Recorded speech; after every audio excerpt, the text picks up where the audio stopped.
हाँ हाँ बिगड़ बोला थी बिगड़ से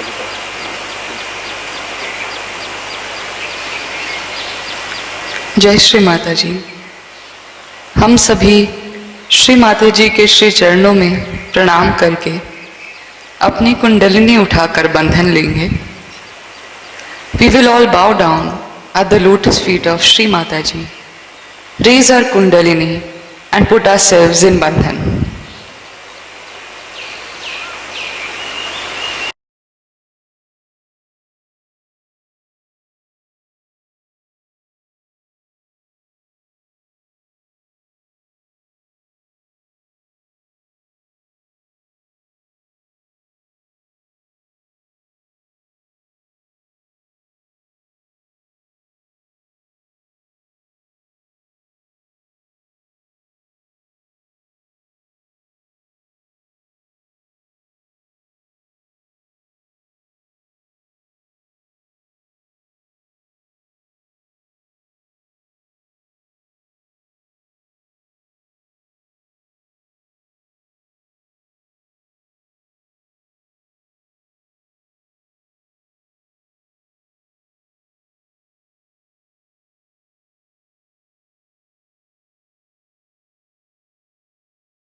इसी ध्यान की स्थिति में अब हम सब श्री माता जी की अमृत वाणी को सुनेंगे.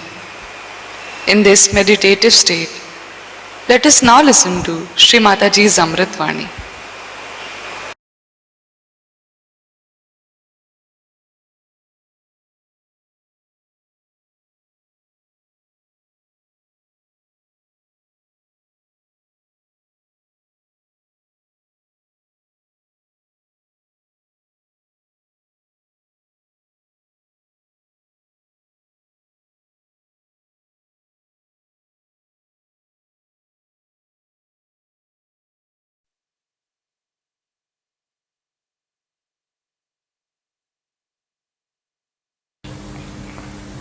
Now, what we can do is to today, what should I tell you, the practical side, the meditation, all right? Let's see what is meditation is, what we have to do for a meditation.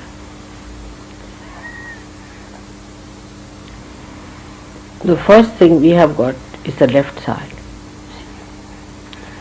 is the mana Shakti, is the power of your emotions, all right? Now, emotions are connected with your right side also, prana. Say for example, if you are emotionally disturbed, just now we got disturbed. So our shwas, our breathing also increased, and we felt the whole body was sort of reacting, and we were feeling the reaction of the prana, right side also, that it was trying to express itself. Like we started, the tears is the water element, and all that came in, and the whole emotion was so much pouring out, and with that our prana was also involved. Say for example, if you are frightened, she's not doing it, it's alright. If you are frightened too much, then what happens? She's alright. If you are frightened, then also you get your breathing very fast, isn't it? So it is connected. Yes, come.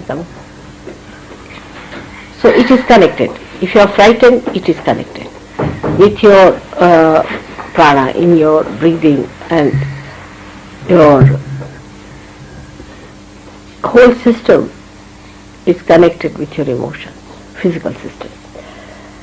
If you cry too much, or if you weep too much, or if you are a sad person, that shows on your face. Your Vishuddhi chakra also shows. And not only Anata, but also Vishuddhi. Then also your ARYA goes out. So all the chakras reflect the left side in such a way that physical manifestation is also there. So it proves that both are very much connected. So if you have to somehow or other dissolve these two sides within us, the left and the right side, because if you do not dissolve it, you are left halfway here. So you have to dissolve these two things. And to dissolve these, what should we do? What can we do in meditation? Can you suggest? Say we have got prana and mana. Now prana represents the right side, and the mana Shakti is the left side. Alright? These two have to be dissolved. Laya means dissolve. Now how do we do it?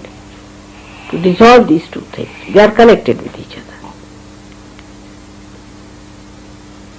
After realization, not before.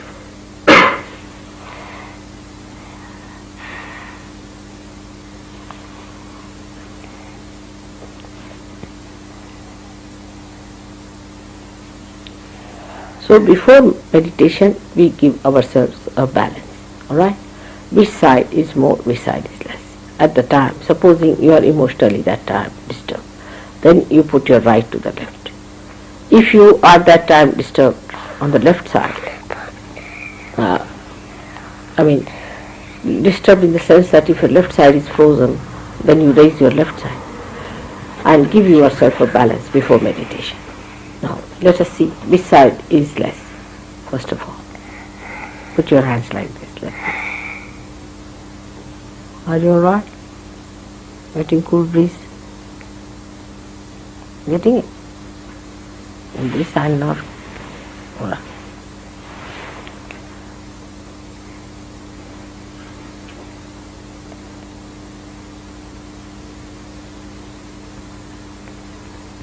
Better?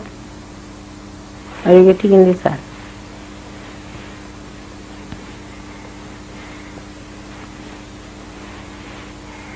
No? Something moving? Cool breeze is coming now. Is there cool breeze? Is it? There is cool breeze in your hand? Are you feeling it? All right.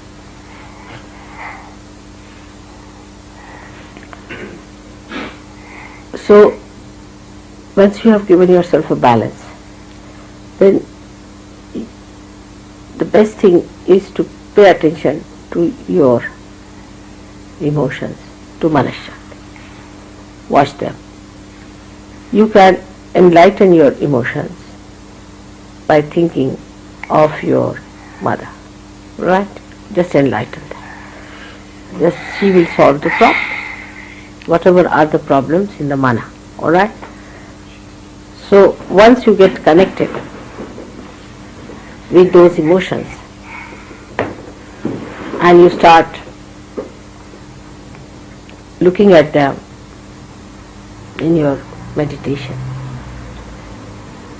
you will see these emotions are rising within you, and if you try to put these emotions on your mother, as they said, the lotus feet of your mother, they will start also dissolving those emotions, and they'll become sort of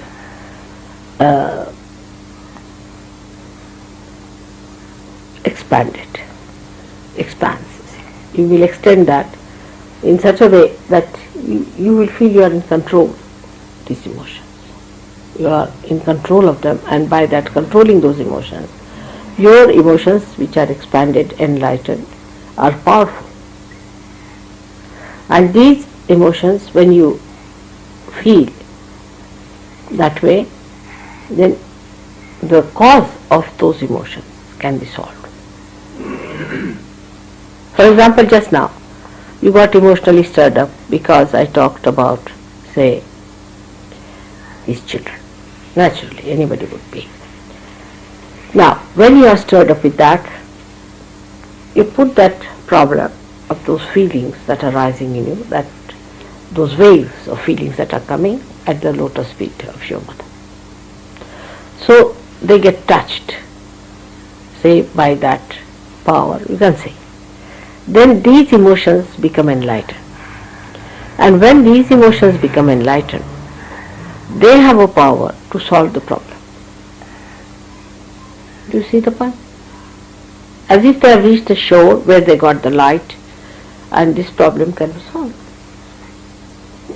Because now you are not in an individual self, you are in the expanse, you are in the samashti.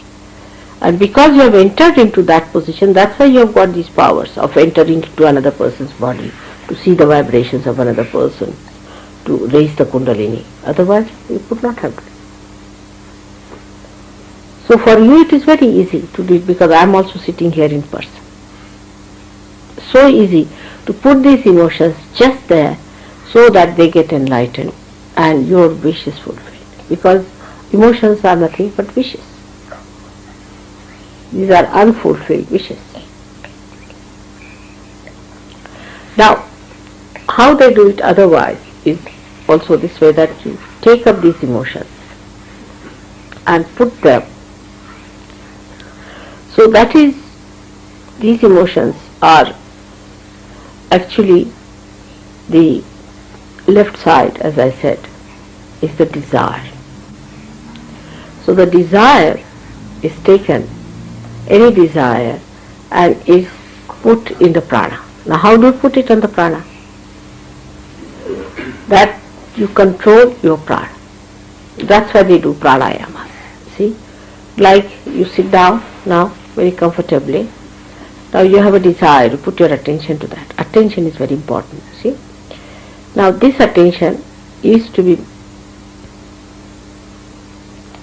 put onto the prana. So the emotions are there, and then bring those emotions and put them into your attention. Means they are now, you are aware of them. Now what you do is to watch your breathing. See now. Try to reduce your breathing. Reduce it. In the sense that you have breathed out, wait for a while, then breathe in.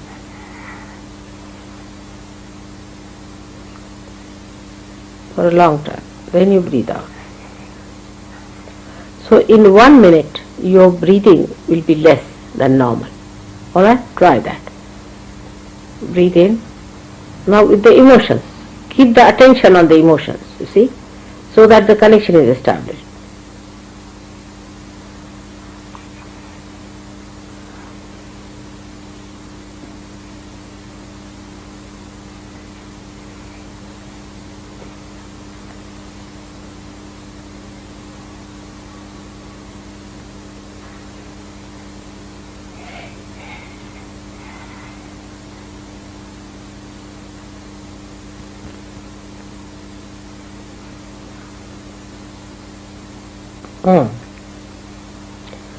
Better?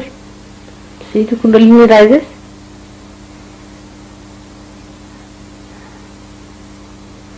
Now when you are breathing, you find that there is a space in between, which you just leave it vacant. Breathe in. Now leave it vacant. Now breathe out.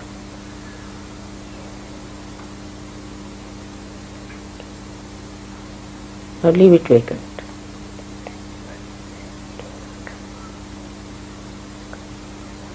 Breathe in. Keep it there. Then leave it. Keep outside. Now breathe in.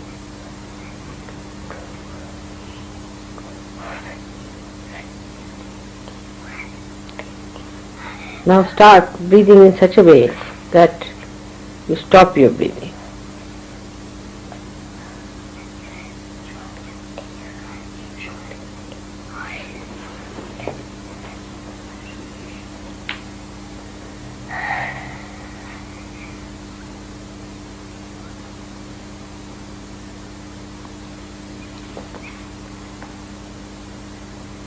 Attention should be on the heart, or could be on the emotions.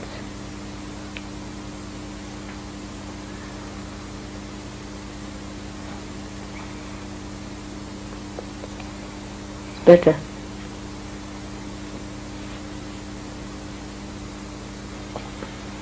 Keep the breathing inside for a while. Bring it out, then outside for a while. Then again. Then you'll find that for a while you will not breathe.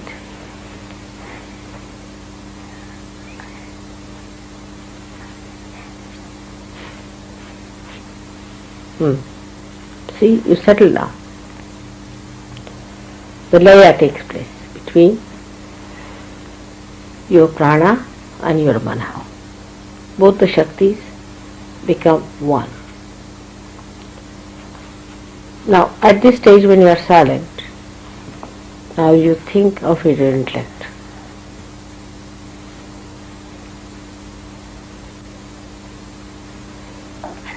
It's lost.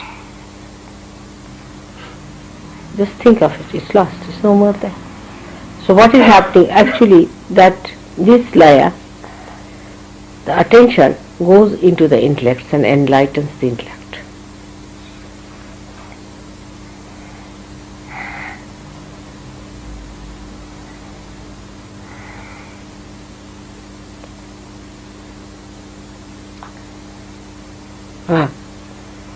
See, the thought is not there. Try to find your intellect within yourself. Now see where is my intellect? Try to find it.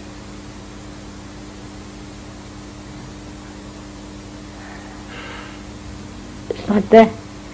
It's not working. Again try it. It is working, but it has become the samashti. It's become the collective now. Ah.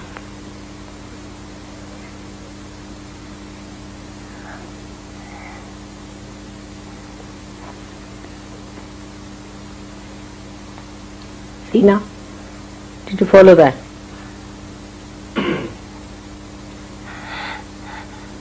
There's no thought. This exercise will give you this thoughtless awareness, establishment of thoughtless awareness. There is no thought. So the second lesson. Alright? May God bless.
Today we are going to do the worship of Shri Krishna.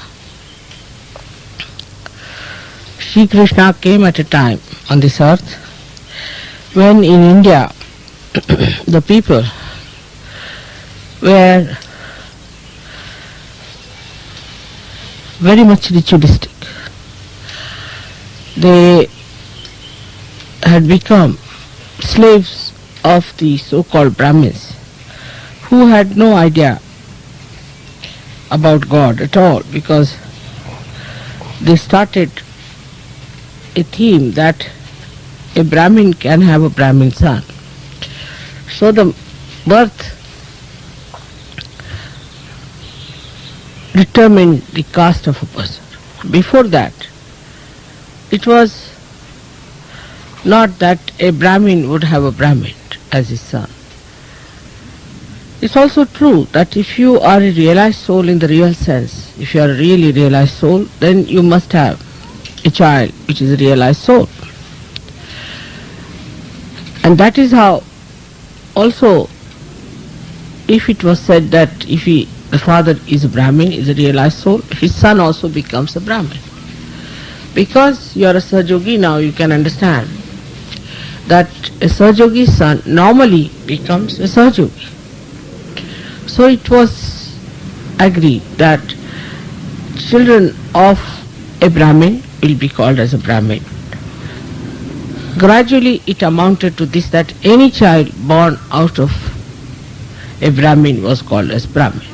Now we have seen that many Sahajogis also don't have realized souls as their children. Maybe their own karmas, maybe the child, anything it is. But even I have seen some Sahajogis having horribly devilish children. So it shows that it is not through your birth you can claim that you are a Brahmin or the one who has known the Brahma. Brahma is the all-pervading power. So you have to be a Brahmin by your karma, by what you do. That is how we have got Valmiki, who was just a fisherman. He wrote Ramayana, he was a great Brahmin. Then we have got Vyasa, who wrote Gita. He was an illegitimate son of a fisherwoman, and he wrote Gita. So this idea was flouted by Shri Krishna's incarnation. He wanted to flout this idea that Brahmins are the ones who can only worship God. So, to put another extreme to what Rama had created, to bring people into the center, because through Rama they went to another rigid form, a rigidity of ritualism, and too much of fundamentalism. So to put an end to that, he wanted to bring the society to another extreme. Of course, Sri Rama himself incarnated as Shri Krishna. So he started a new theme which was absolutely eventual. It was just absolutely evolutionary that such a new theme should come up. And this new theme was that the whole thing is nothing but a leela. It's just a play. It's a leela. So not to be taken that seriously, not to be so rigid, not to be fundamental, not to be so particular about something. So the whole thing is a leela. And on this theme, he worked out everything to establish that it is a play. And that is what you see in America, very common, that for people it has become a joke. Life has become a joke. And they think that life is not to be taken seriously. There is more fun in doing all kinds of things than in getting into any kind of inhibitions, as they call it, or maybe some sort of forms or patterns. But it is a myth with Americans now, because for that you have to have Shri Krishna. You have to have realization. Like if you are standing in the water, the waves of the water are there, absolutely real for you, and if you think it's an illusion, you'll be completely finished. The illusion will prove that it's not an illusion by asserting itself. But if you are in the boat, then the water that is around is an illusion. So is the state at which you are. If you are in the state of self-realized mind, then everything is an illusion. But otherwise, it is not. It is a reality. So what they forgot this point, that you are not in that state to call it an illusion. So to call everything is an illusion is just to delude yourself, thinking that it's an illusion and doesn't matter what's wrong, so what? It's quite symbolic that in Sri Krishna's place this thing should be so commonly accepted, that everything is an illusion. So who is wrong? Who is bad? Nothing is wrong. There's nothing like evil, nothing like good. And some people go to that limit to say that there's nothing like a bhoot, nothing like a rakshasa, nothing like an evil force. Now for Sri Krishna, how did he look at things was this way, that for him even to kill a rakshasa was a play. To destroy a rakshasa was also a play. In that play, he was to be destroyed. So, he discriminated in a way that what play is to be destroyed, what not to be destroyed. The play of the evil he destroyed by his own play. So to say there was nothing evil is also wrong. Like even if you think everything is a play, what happens that your attitude towards it is like a spectator. You see the whole thing as a spectator. Like in a drama, you sit down and you watch everything as a spectator. But you know what is depicting tragedy and what is depicting comedy. You are not inert to that, then you are good for nothing. That doesn't mean that you become inert to that. You have a sense of discretion to know what is a comedy and what is a tragedy. But if you are an actor, then to you it is not a comedy or a tragedy, it is a work for you. If you are acting, then you are acting and you are an actor, you are involved in it. So it is not, for you do not know the distinction between the tragedy and the comedy. For you, you are just an actor as long as you are paid well. If you do your job well, then it's a comedy, otherwise it's a tragedy. So there are two types of awareness, now of one of a spectator, another of the one who is in it. So one has to understand in that light that when Krishna said the whole thing is a play, he was meaning for him, not for others. For him it is a play, and that's why when they talk to you about the play and the illusion, you must tell him, then why did he kill Kamsa? Why did he kill Jarasandha?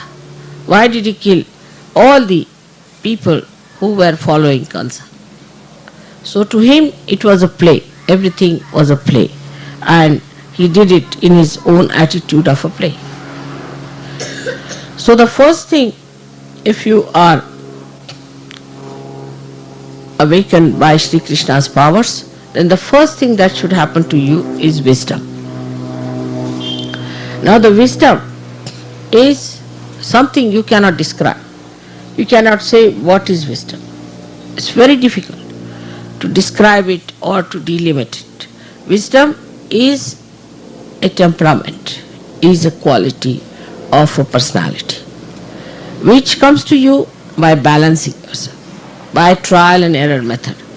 All traditional countries innately have much more wisdom than people who are not traditional. But Krishna broke all the traditions. That's why you people are here without much tradition. He broke all the traditions.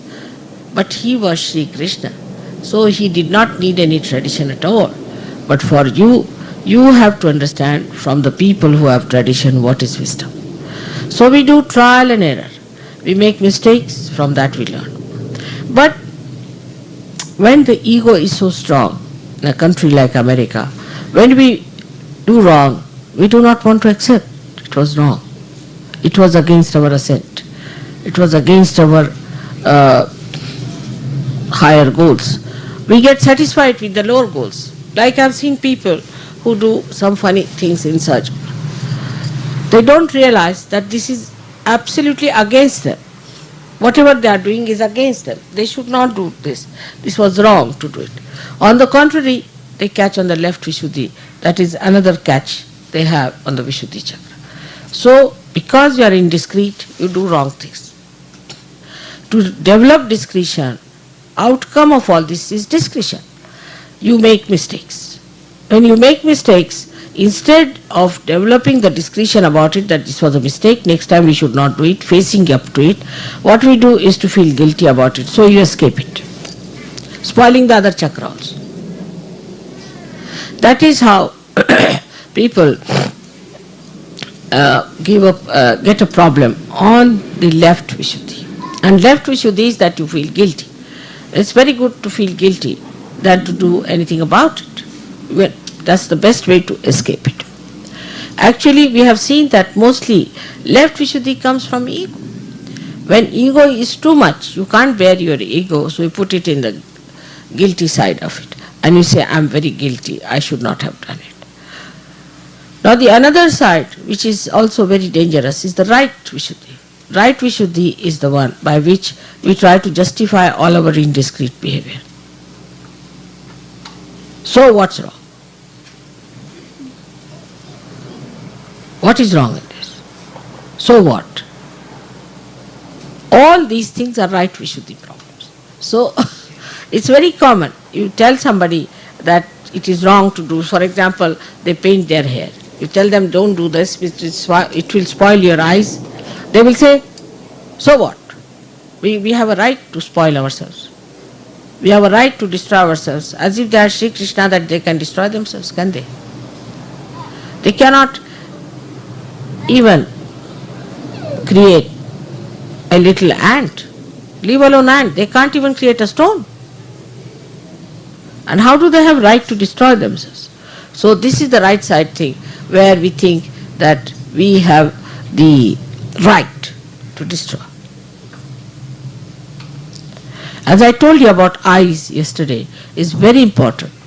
That eyes are the ones which gives you the play of Sri Krishna, the power of Sri Krishna. Even a glance, a little glance, of a person who has Krishna consciousness, as they call it. If he has Krishna consciousness, then should be able to awaken the Kundalini, should be able to redeem, should be able to comfort, should be able to cure anyone. Even a glance, a side glance can do it, if it has Krishna consciousness, but not self-certified ones who say we are Krishna consciousness all the time taking the name of Shri Krishna or any mantra. So on the left hand side, the escape is feeling guilty. When you feel guilty, they try to find out some method of expression. So they say they go to some guru, and then the guru gives them some sort of a mantra, and they accept that mantra, they go on saying. As a result of that, they catch more on the left Vishuddhi. Because if you go on saying mantra without the connection, you get completely caught up. So the left Vishuddhi is again gone, and your mantras are absolutely useless, they are destroying time. Actually, many people I have seen who get to heart attacks, who get anginas, and also who get cancer are the people who have been doing mantras like this without the connection with the divine. If you are not connected, say for example, this is not connected and I start using it too much, it will get spoiled. In the same way, the center on the left hand side gets spoiled when you start saying any mantra without being connected, without feeling the power of that mantra. So in Sahaja Yoga we've got mantras to neutralize these mantras on the left hand side. Right hand side comes when we talk big. It's a common thing with your politicians, they talk very big. They think they are very responsible people and do all irresponsible things. So when you want to spoil that chakra, one has to do some irresponsible talk. So like that we can say, I will do this for you, I will do that, I like it, I can find this, I can manage this, finished. When you start saying in the ego form that I have to do this, I will do this, then our ego shows up. But on the contrary, if you say I have to do for you, Father, I have to do for you, Mother, it's your work I am doing, then the whole thing disappears and you get that beautiful thing called surrender, which is Islam. Islam is nothing but surrender. So you surrender yourself by saying, this is your work, Father. I am working for you. I am your instrument. I am your flute. So you play the melody of God. But for that also the central point of discretion has to be used. Every time you go back to discretion. Like some people do all kinds of wrong things and they say, Mother, we did it for you. How can it be? Like somebody wants to drink. He say, I got drunk because, Mother, I wanted to help you. Or Hitler can say that I killed so many people because I wanted to remove all the Jews who killed Christ. So this right Vishuddhi gives you a kind of a mind which tries to justify everything and tries to explain everything. Every action can be explained. Why did you murder? Because this. Why did you do that? Because of this. Once you start justifying your wrong deeds, right Vishuddhi goes up to your brain. And then whatever you do has a justification. Like if I say that the Americans came to this country, they actually robbed other people of their land and now very nicely settled down.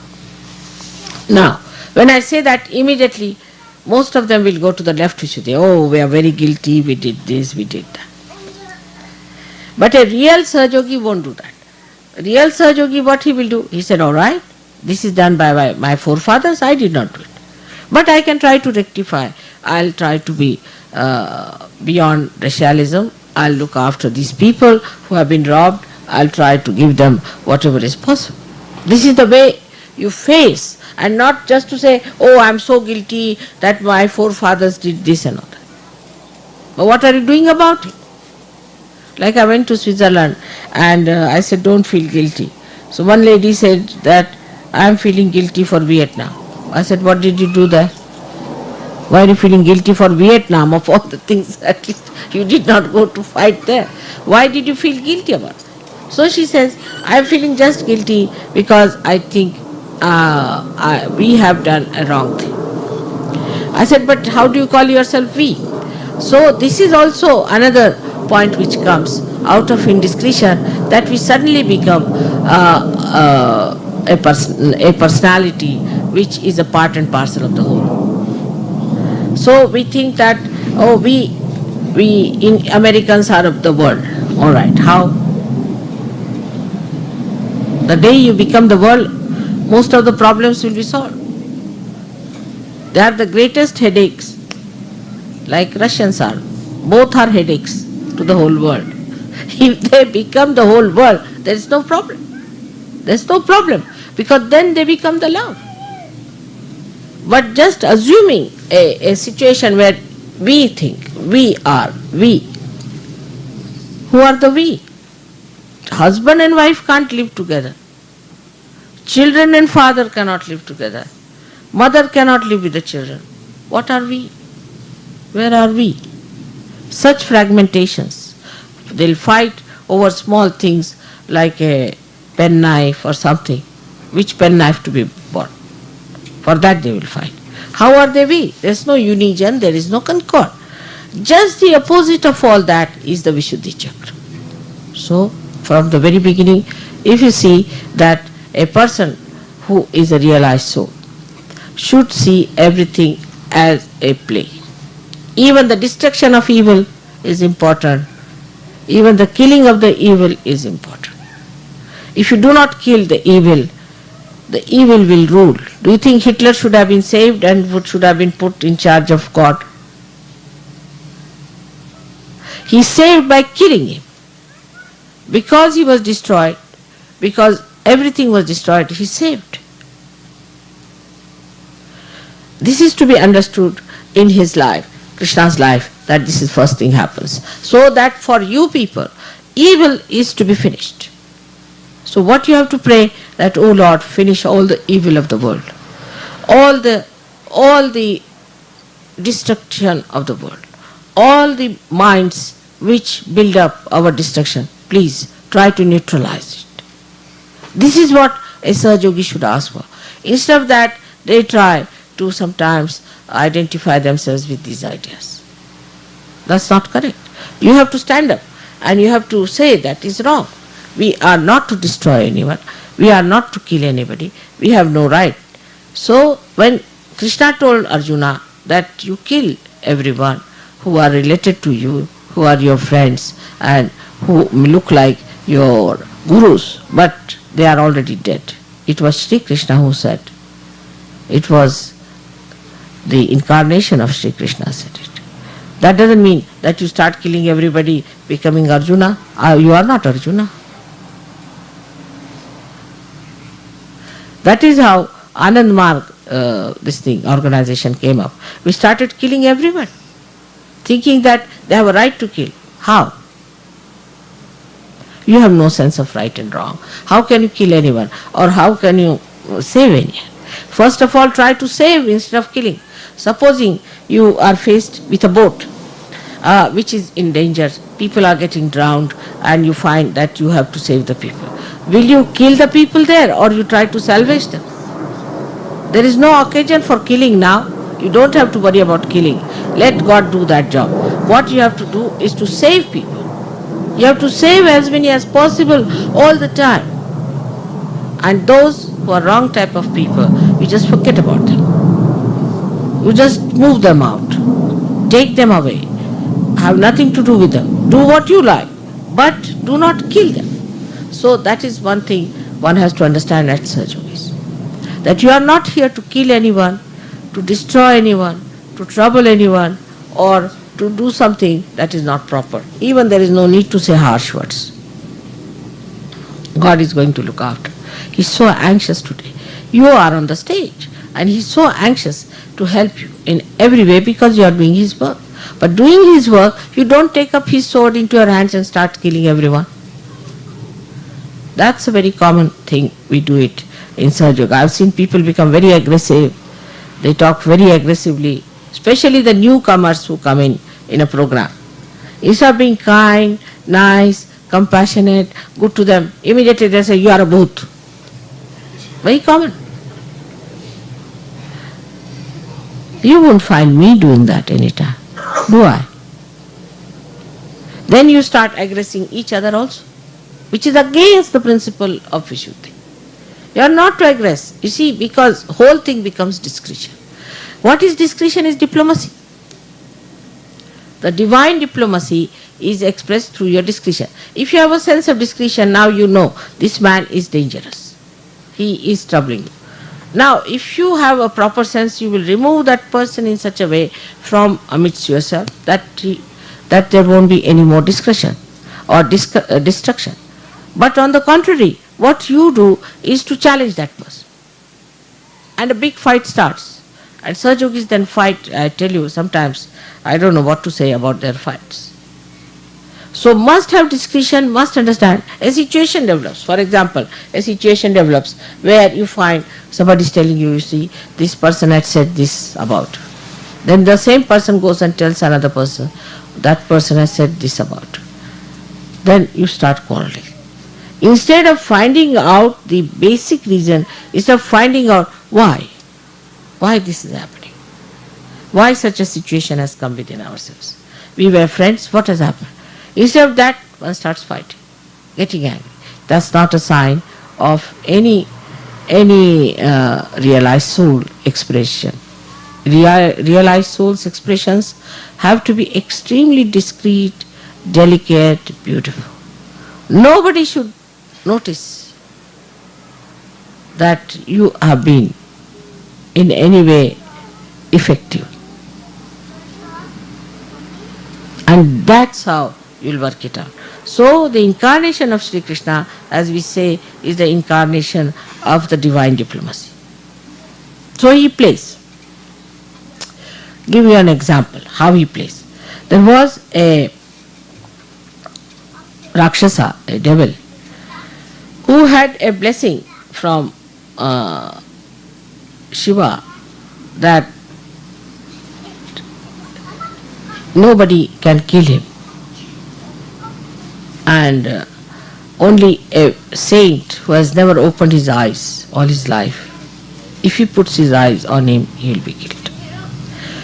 So there was a saint who had a blessing that you go into your yoga nidra, sleep in your yoga sleep, and once you open your eyes on whomsoever it will fall, such a person will die.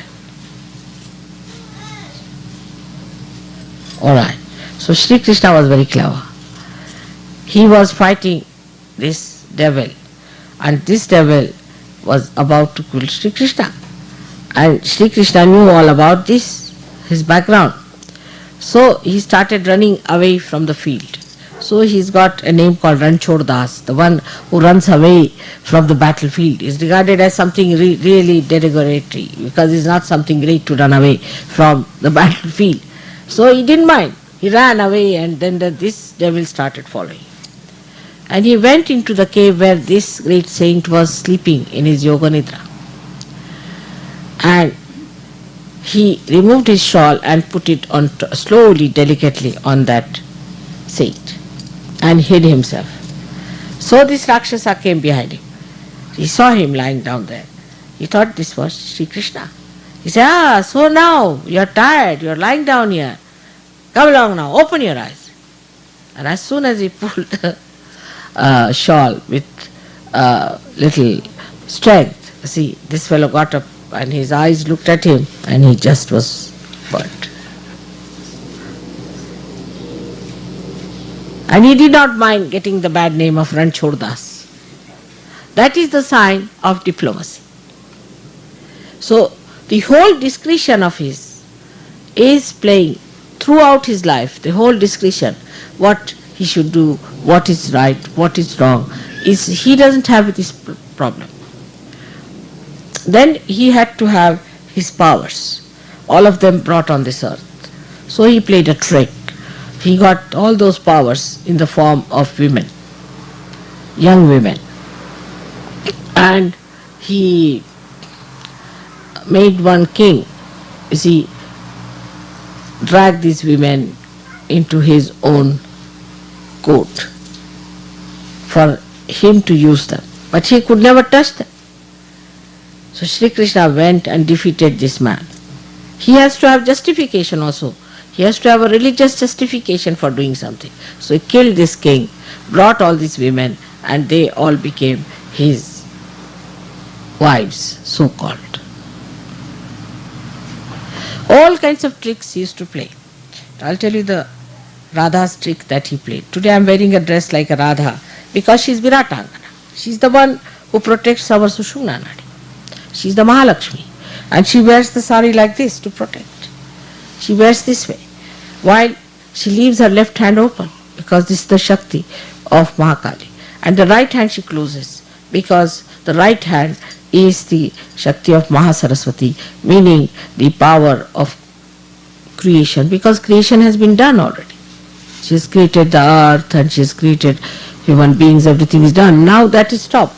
And in India, Brahmadeva is not worshipped except just one temple where they worship Brahmadeva. Otherwise, Brahmadeva has no temple or anything. So she closes this side, she preserves it within herself, and she opens her left side.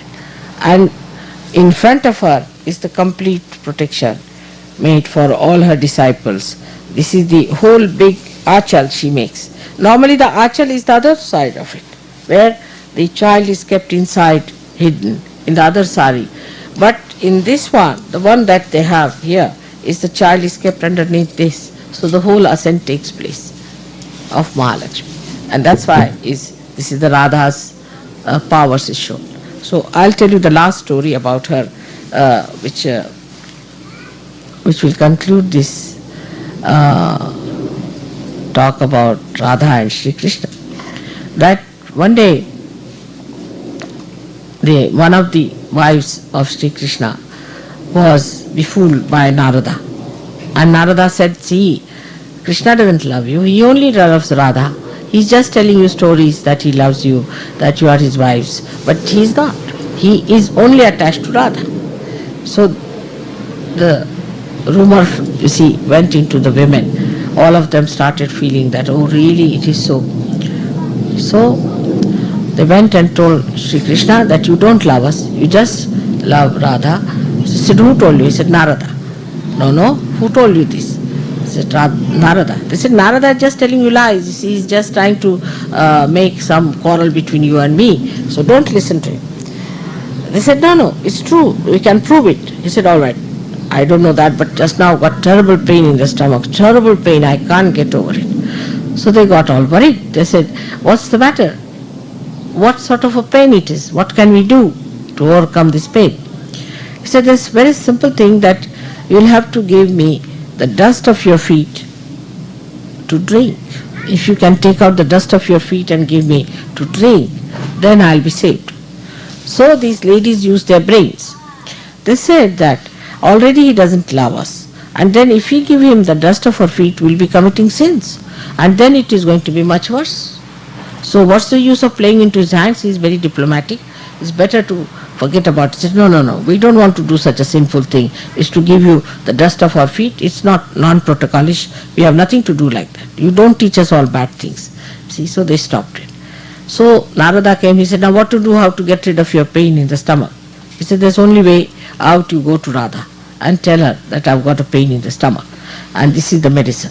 So he went to Radhaji and he said to her that, you see, Shri Krishna is very sick, he has got pain in the stomach, and what you have to do is to give the dust of your feet. She said, yes, why not? Take it. For that pain, of course, why not? So he said, aren't you worried about your punyas? Aren't you worried that you are committing sin? He said, you don't know this Shri Krishna. He has no sense of sin at all. He makes me do sin morning till evening. What am I to worry about sins? I am not going to worry about that. You better take this for him. This is his worry. So he took the dust of Radha's feet and took it down to Shri Krishna. Shri Krishna, did she give you? He said, did she give you? He said, yes, she has. I am surprised. But she is not worried about her sins. She is not worried. He said, that I know. So he said, but how do you explain? He said, you will understand just now. He took the dust of Radha's feet. You see, Radha's feet were dusted or were full of dust of Vrindavan. And Vrindavan has got yellow kind of clay. You see, the soil is yellowish, and the whole yellow thing was on her feet, which he removed and took it. So, when Shri Krishna drank that dust, Narada saw in the heart of Shri Krishna, Radha was lying down and playing with her feet on the lotus of his heart. The lotus had the pollen. The pollen of the lotus was touching her feet and was making it yellow. That's what she said, that what is it when I'm in his heart? My feet are in his heart. So what is the sin I can commit? And when the ladies heard this, they realized that their idea about Shri Krishna is still not sufficient. They have to be Radha to understand it. And this is how he plays diplomacy. A simple tricks here and there by which he did it.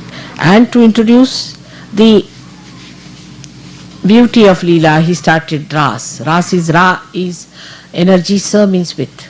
So he made Radha dance, stand there with him, give him the power, and everybody danced. And they looked like as if Radha and Krishna are dancing. And this is what he started. And then to make it, culminate it, he made a festival of Holi, in which he said, abandon everything. For a minute you abandon everything. And that abandonment has now become that's for only one day you have to abandon. Here it has become a year-long Holi. So people are busy with an year-long Holi without Shri Krishna and Radha. So what will be the situation of such a place? And that's why I think what happens, that when you try to attract others by all these stupid things, only the bhoots are to get attracted, and they get into you. And once they get into you, you get funny. You don't know why you behave like this, why things work out that way.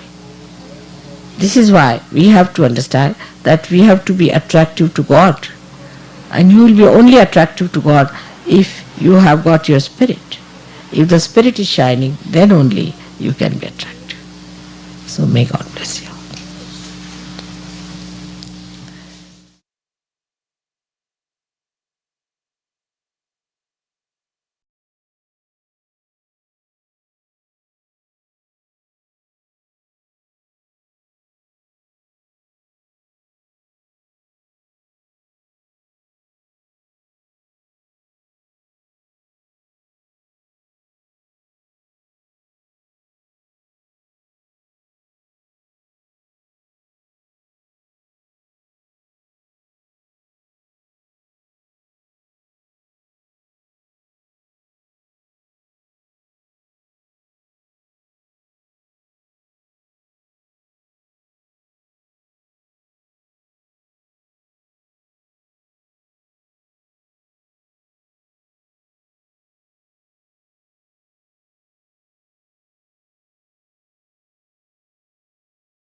अब हम श्री माता जी की आरती करेंगे।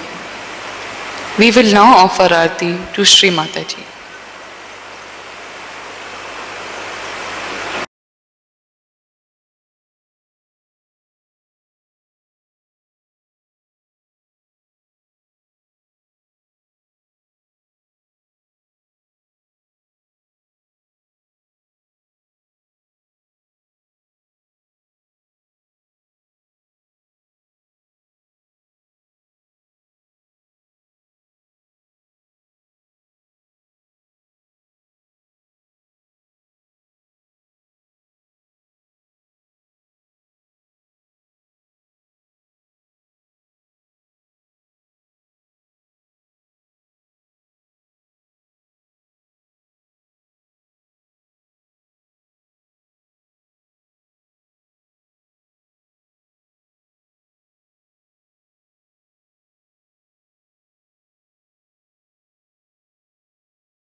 सबको दुआ देना माँ, सबको दुआ देना।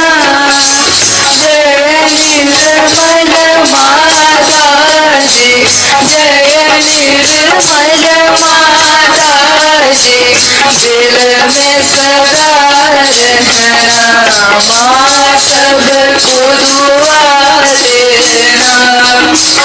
सबको दुआ देना माँ, सबको दुआ देना।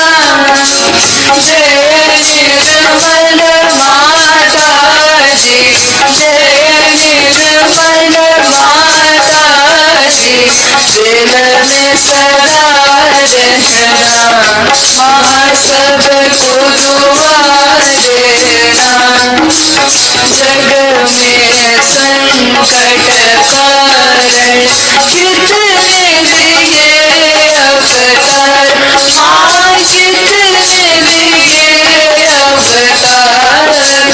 विश्व में तेरी महिमा, विश्व में तेरी महिमा। तू गंगा यमुना माँ, सबको दुआ देना। सबको दुआ देना माँ, सबको दुआ देना। जय निर्मल माता जी, जय निर्मल माता जी, दिल में सदा रहना माँ, सबको दुआ देना। जो भी शरण में आया सुख ही मेरा उसको माँ, सुख ही मेरा उसको।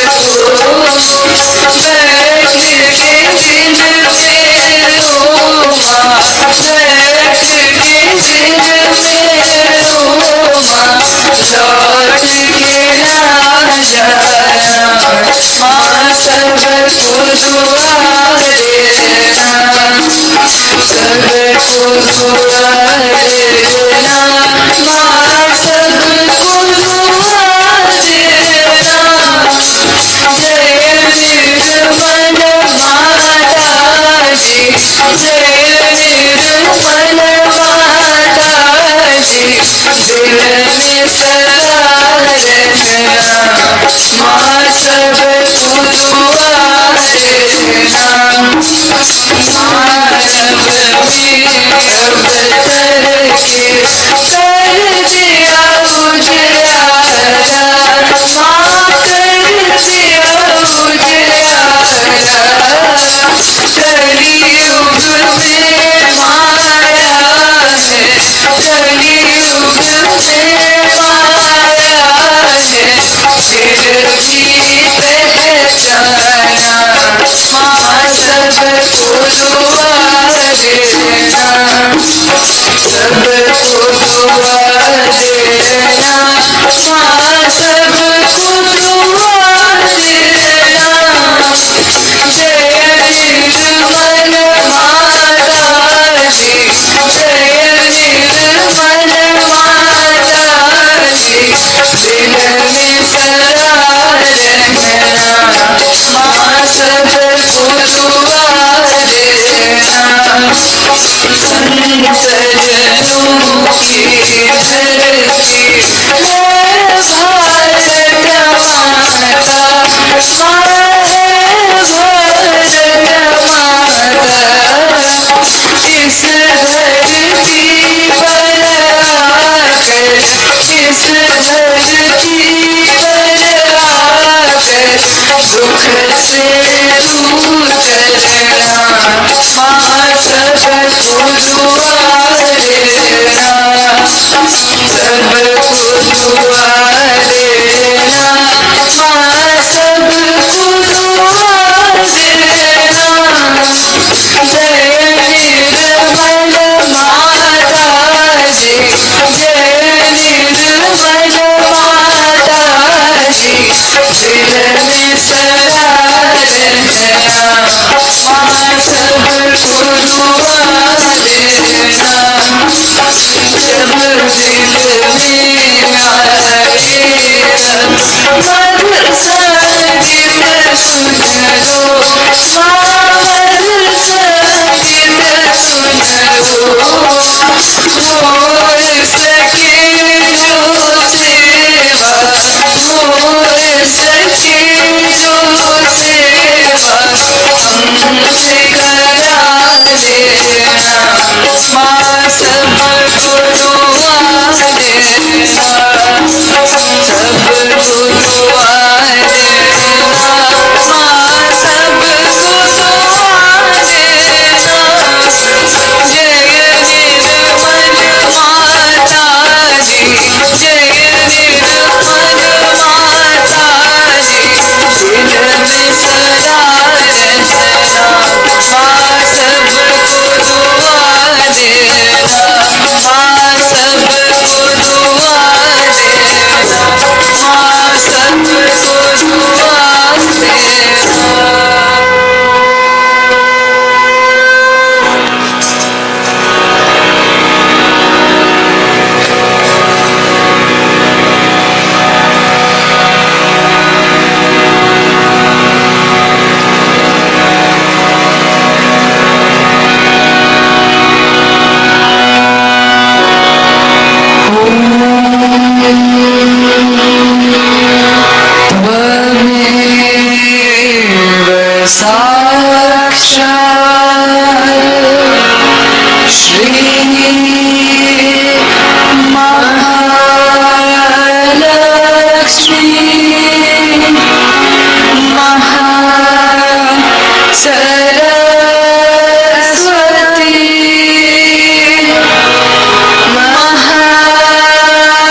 त्वमेव साक्षात्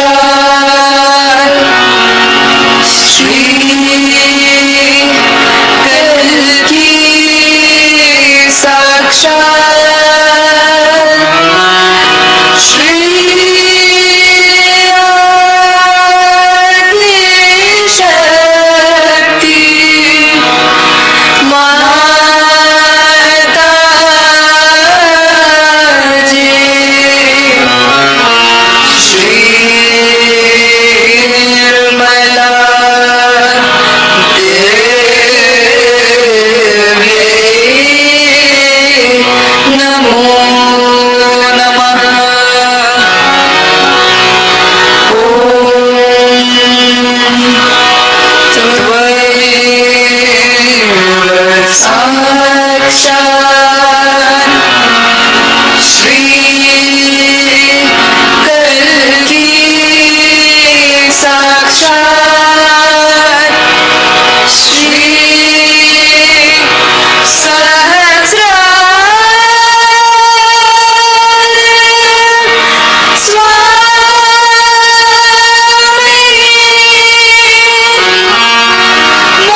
श्री माता जी, आपका कोटि कोटि धन्यवाद मानो कि आपने हमें आपके श्री चरणों की आराधना करने का ये अवसर प्रदान किया।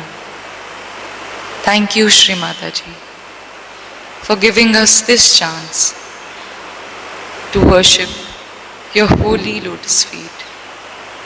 जय श्री माता जी।